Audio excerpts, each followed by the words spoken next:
Арбаңыздар достор.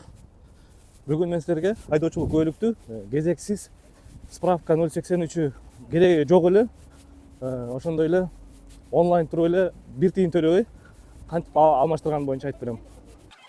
Ulan zaranda bürö suranıp talon alıp vermese alıp vermeyinler. Aynen bizge girene talon verilir. Arşo, жақсылық баш. Достор, мына буюрса айдоочулук куәлүктү алмаштырдым. Бул эң эле оңой, ыңгайлуу болуптур. Түндүк тиркемесине чоң рахмат, ыраазычылык. Мынакей буюрса алдым. Буга эмне мен эч жакка чыкпай эле үйдөн эле түндүк тиркемеси аркылуу кирип, замена водительского удостоверения деп жазап, ал жерден сүрөткө түшүп эле койдум. Болду. 5-10 күн өттү. Өткөндөн эле уже даяр болду деди. Мен бардым, барып туруп, кезекте бир 10-15 мүнөт турдум. Алдым, кеттим. Бул аябай ыңгайлуу болуптур.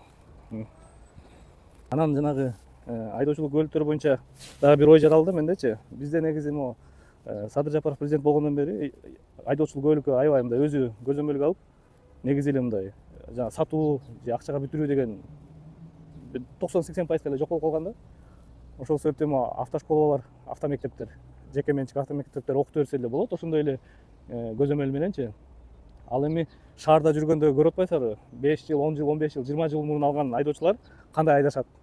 Менимче ошолордун жол эрежесин бузганы көп болсо, ошолорду негизи пересдачага жөнөтүп, анан болбосо оңойлап ошолорду окутуш керек да негизи. Силер кандай ойлойсуңар?